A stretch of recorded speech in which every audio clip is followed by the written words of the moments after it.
Hola, soy la fisioterapeuta Elena Espíritu.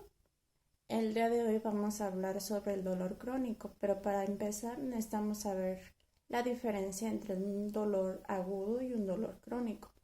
El dolor agudo principalmente es por tendencia a una lesión en un tejido blando.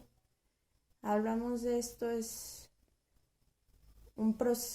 algo que va a desencadenar un proceso inflamatorio y va a transcurrir ese proceso inflamatorio con sus fases y va a durar alrededor de 72 horas o hasta 3 a 6 semanas. Después, pasando estas 6 semanas, consideramos que el dolor es crónico. Pero cuando atendemos a un paciente que nos refieren ya que ha pasado por diferentes médicos o tratamientos y aún así persiste el dolor, necesitamos preguntarle de inicio al paciente cómo inició ese dolor para saber el mecanismo de lesión que tuvo y saber si no es por una enfermedad coadyuvante. También tenemos que explicarle al paciente que si no hay una enfermedad o una lesión que esté causando este dolor,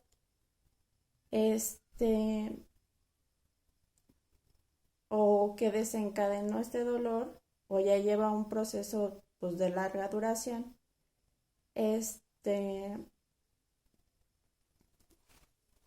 pues tenemos que empezar a cuestionarle al paciente cómo sucedió, cómo inició este dolor, para así empezar a concientizar al paciente y empezar nuestra educación acerca del dolor o educar al paciente a evitar el dolor.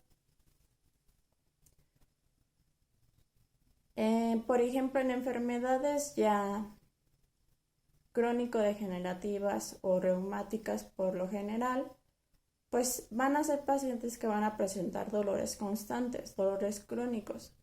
Pero para ello le vamos a decir al paciente que a pesar de todo eso, es una enfermedad que le va a producir dolor y que no va a tener una sanación. Pero eso no quiere decir que no le vamos a ayudar con el dolor, sino que vamos a hacer cambiar su estilo de vida y comportamientos que tenga que hagan la mecánica o asemejen la mecánica de acción del dolor o del proceso de lesión. Entonces, vamos a enseñarle y para evitar el dolor o disminuir este. En un paciente que sabemos que no tiene una lesión orgánica o algo, pues sí, una lesión en tejidos que nos esté haciendo que presente el dolor, pues tenemos que cuestionarle, como dije en un principio,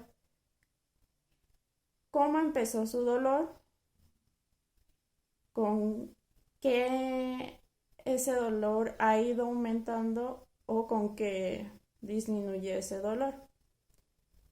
Que nos explique las actividades rutinarias que hace y en esas actividades rutinarias en qué momento se le desencadena el dolor.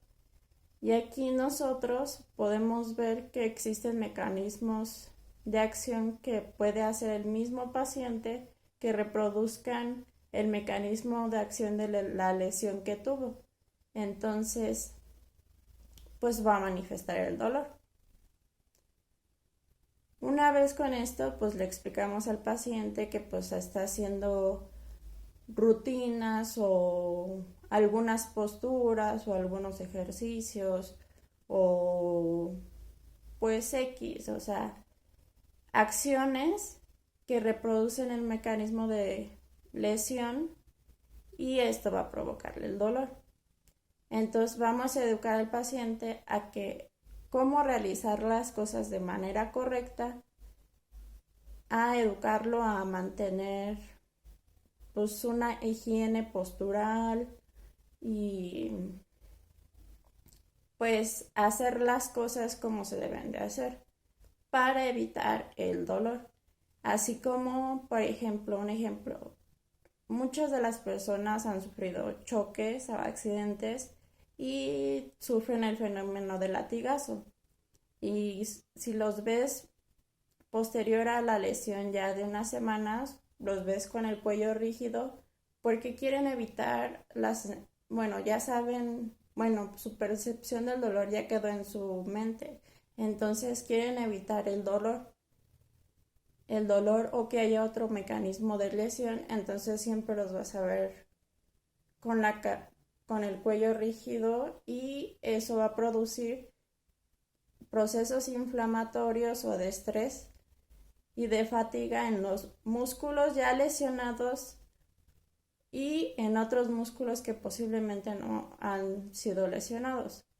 Entonces, estas posturas activan un mecanismo pues, de lesión. Al mantener estas posturas o estas acciones, van a desencadenar un proceso de dolor.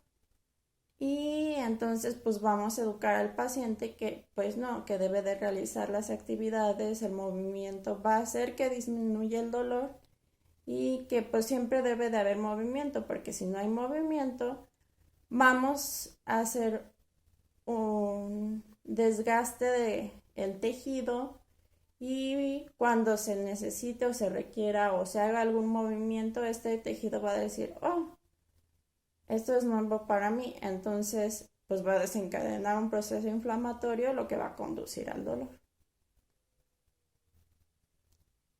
Y pues eso sería todo.